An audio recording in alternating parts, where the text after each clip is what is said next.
Hey, so this video is about one of my favorite cities in the world, and I probably will be heading there soon.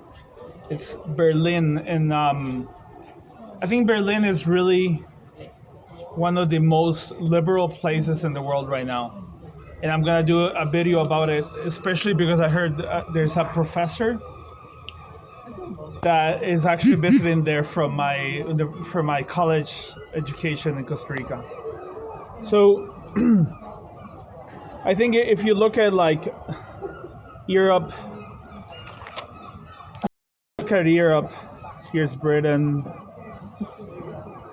Spain, and here's Germany. And then here in Paris. So tons of history has happened between London, Paris, and Berlin.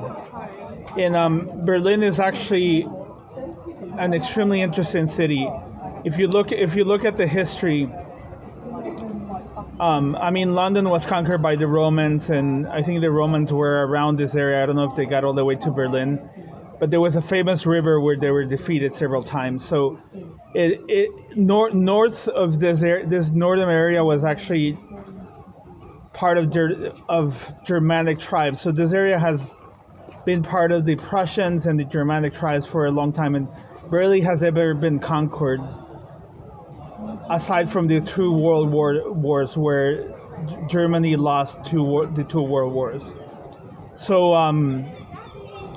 Germany and the Prussian Empire have had a strong influence in. They have had an influence in the world, but not as much as, like, say, the Brits or the Americans. But they have had quite a lot of influence in this part of the world, and the German economy is one of the best of the world.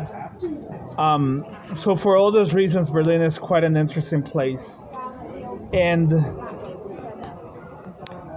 if you look at the map of Berlin, all the major cities in Europe have like a famous river that divides them. Like if you look at the I think in Rome is El Po. I think I have to double check. The Thames in London, the Seine in Paris, and the Spree in Berlin. And the downtown part is really the posh part. It's really Mitte. And the distinctive part of Berlin is really that tower in Alexanderplatz.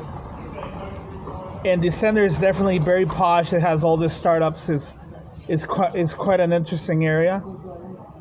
And as you head to the other neighborhoods, like say Friedrichshain and Neukölln and Kreuzberg, I believe Kreuzberg is here. These are all centers of hipsters.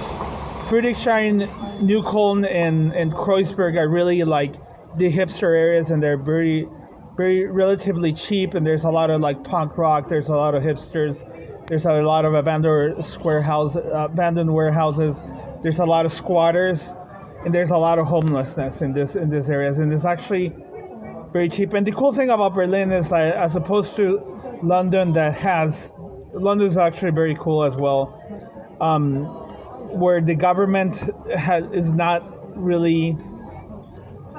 The government can really not mess with the private sector too much. In Germany, there's a lot more regulation, so that means, in my opinion, and I'm basically I have a socialist slant. This creates affordable rent, and so it means like the prices are much more monitored through time. So really, you can still get really affordable rent in Berlin, even though it's a world-class city. That in itself, it's highly against corporate housing, and it makes it a really cool city to live because it has very cheap rent. So if you look at the history of Berlin, it has been divided by the wall, the famous Berlin Wall, and it recently was the wall basically disappeared. So you can look up the Berlin airlift. You can look up some of the shootings that happened. A lot of the people in the Russian side wanted to flee to the American side. You can look up some of the shootings that happened. You can look up the end of the World War, which is basically the end of it's one of the the beginning of the perestroika times and the end of the highly polarized world where there was the Cold War, the Russia American division, and the beginning of the American supremacy, which has lasted until the current times. And it seems like as things are going for Putin, it seems like Russia is going to become less and less important, because it was, in my opinion, was a hasty decision to invade Ukraine, given the current status quo. That being said, the United States is not doing very well either, so a lot of people are looking for other people to become the world leaders of freedom, such as Angela Merkel. And I personally think she did a much better job than a lot of the people that we hear about right now. Anyway, hope you enjoy my video of Berlin.